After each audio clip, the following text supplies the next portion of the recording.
आज हम बनाएंगे नमकीन प्याज गोश्त। आज की रेसिपी बकरा ईद के हवाले से है। कुर्बानी के फौरन बाद ये नमकीन प्याज गोश्त मैं बनाती हूँ और माशाल्लाह से ये बनता भी इतना मजेदार है कि मेरी पूरी फैमिली को ये बहुत पसंद आता है। आप भी जरूर ट्राई करिएगा। आपकी फैमिली भी ये नमकीन प्याज गोश्त खाकर कहेगी कि वाह भी वाह, मजा। बिस्मिल्लाहिर्रहमानिर्रहीम। अस्सलाम वालेकुम एवरीवन। चलते हैं रेसिपी की तरफ। 3 पाव मैंने बीफ का गोश्त लिया है। मैंने साइज की बोटी है। तमाम बोटी मैंने एक ही साइज में कटिंग करके ली है। और ये एक मैंने नली का पीस लिया है। 1 इंच का पीस अदरक का है। 1 कुटी लहसुन की है और 2 दरमियानी साइज के मैंने प्याज लिए हैं, छील कर, कटिंग करके नहीं लिए। एक कुकर में मैंने गोश्त ऐड किया है।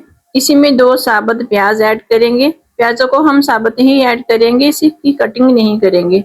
साबुत लहसुन और साबुत अदरक इसमें ऐड करेंगे।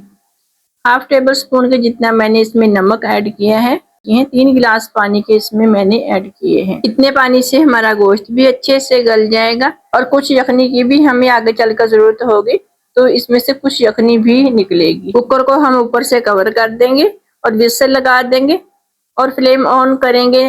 जब विसल चलने लगेगा तो फिर हम टाइम नोट करेंगे। 22 या फिर 23 मिनट हम टाइम देंगे। 22 मिनट हो गए हैं। 22 मिनट में गोश्त बहुत ही अच्छे से गल जाता है। अब हम गोश्त को अलग प्लेट में निकाल लेंगे और जो साबुत प्याज और लहसुन ऐड किए हैं वो भी हम निकाल कर अलग बाउल में डाल लेंगे और यखनी हम अलग बाउल में डालेंगे। इस तरीके से हम अलग प्लेट में गोश्त को रख लेंगे। ये भी माशाल्लाह बहुत अच्छे से गल गया है। यखनी हम 2 कप के करीब निकली है, अलग बाउल में मैंने डाल ली है। जो प्याज है ये हम ब्लेंड कर लेंगे। अदरक के कुछ पीसेस हैं, मैंने कुचल कर रखा है अदरक, वो डाल देंगे। 5 हरी मिर्ची हम इसमें ऐड करेंगे और जो प्याज और लहसुन जो हमने अभी गोश्त के साथ गलाया है वो ऐड करेंगे। इसमें से कुछ यखनी है वो भी मैंने इसमें ऐड कर दी है। अगर ये चीजें ब्लेंड ना हो तो थोड़ी सी यखनी और ऐड कर लीजिएगा ताकि एक अच्छा सा पेस्ट इन चीजों का बन जाए। एक पैन में हम ऑयल लेंगे 3 से 4 टेबल स्पून। इसमें जो कि हमने पेस्ट बनाया है लहसुन अदरक और प्याज का, वो पेस्ट इसमें ऐड कर देंगे। थोड़ा सा इसे भून लेंगे। जब ऑयल सेपरेट होने लगे तो इसमें हम यखनी ऐड कर देंगे। 2 कप के करीब यखनी है जो कि गोश्त से हमें मिली थी, वो मैंने यखनी ऐड कर दी है।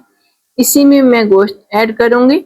ये जो नली गोश्त की मैंने इसमें ऐड की है, इससे बहुत बहुत बहुत ज्यादा टेस्ट और फ्लेवर आता है इस गोश्त में। ये भी जरूर आप ऐड किया करें, इससे गोश्त का फ्लेवर बहुत बढ़ जाता है। इस रेसिपी में हमें गोश्त बहुत गला हुआ चाहिए। मेरा गोश्त बहुत ज्यादा गला हुआ नहीं है, इसलिए मैं ऊपर से कवर करके पकाऊंगी। अगर आपका ज्यादा गोश्त गला हुआ हो तो आप कवर करके नहीं पकाइएगा। हाई फ्लेम पर ऐसे ही यखनी को खुश्क कर लीजिए। कुछ देर के लिए मैंने कवर करके पकाया था, उसके बाद फिर मैंने कवर को हटा दिया।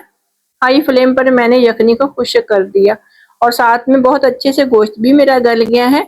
अब जो नली जो हड्डी मैंने गोश्त में ऐड की है वो मैं निकाल दूंगी ताकि मैं गोश्त की अच्छे से भुनाई कर सकूं। 1/2 टीस्पून चिली फ्लेक्स यानी कुटी हुई लाल मिर्च ऐड करेंगे। 1/2 टीस्पून हम ब्लैक पेपर कुटी हुई ऐड करेंगे, पिसी हुई ऐड नहीं करेंगे। 1/2 टीस्पून या हस्बे जायका आप नमक ऐड करिएगा।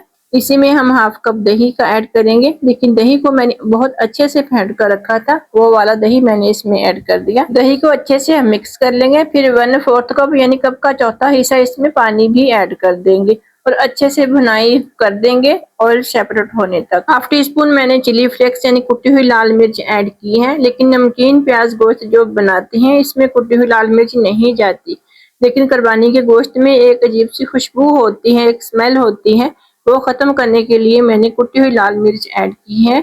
लाल मिर्च डाले बिना ही ये बहुत बहुत बहुत टेस्टी गोश्त बनता है। मेरी फैमिली को वैसे ही बहुत पसंद है। अगर आप मुनासिब समझो तो लाल कुटी हुई मिर्च ऐड कर लीजिए, वरना इसके बिना ही आप बाकी की चीजें ऐड करके इसी तरीके से बनाएं। आपकी फैमिली ये नमकीन गोश्त खाकर दिल खुश हो जाएगा, बहुत टेस्टी बनता है। गोलाई में मैंने 2 लीमू की कटिंग कर ली, 2 हरी मिर्च की लंबाई में कटिंग कर ली, थोड़ा सा मैंने अदरक लंबाई के पीसेस में कटिंग कर लिया, इसमें ऐड कर दिया। चूल्हे को मैंने नीचे बंद कर दिया है। बस इसे हल्का सा मिक्स करेंगे और सर्व करेंगे। वैसे तो मैं इस नमकीन प्याज गोश्त के साथ नान बनाती हूँ, आप नान के साथ भी खा सकते हो, आप चपाती के साथ भी सर्व कर सकते हो, लेकिन मेरे घर में नान और चपाती के साथ तो खाते ही नहीं है। ये नमकीन गोश्त वैसे ही सादा ऐसे ही खाना पसंद करती है मेरी फैमिली। मजेदार सी तंदूर की रोटी, मजेदार से नान की रेसिपीज भी मैं बहुत जल्द अपलोड कर दूंगी बकरा ईद से पहले इंशाल्लाह। जरूर रेसिपी को ट्राई करिएगा और फिर फीडबैक दीजिएगा कि आज की रेसिपी आपको कैसी लगी। आप अपना और अपनों का बहुत सारा ख्याल रखिएगा। अगर आप चाहेंगे तो इंशाल्लाह मिलेंगे नेक्स्ट रेसिपी में। मैं आपको गोश्त तोड़कर चेक भी करवा देती हूँ। ये देखिए माशाल्लाह से कितना गला हुआ है। ये देखिए माशाल्लाह से बिल्कुल गला हुआ है। नमकीन गोश्त जो होता है ना वो इसी तरीके का गला होना चाहिए। अल्लाह हाफिज।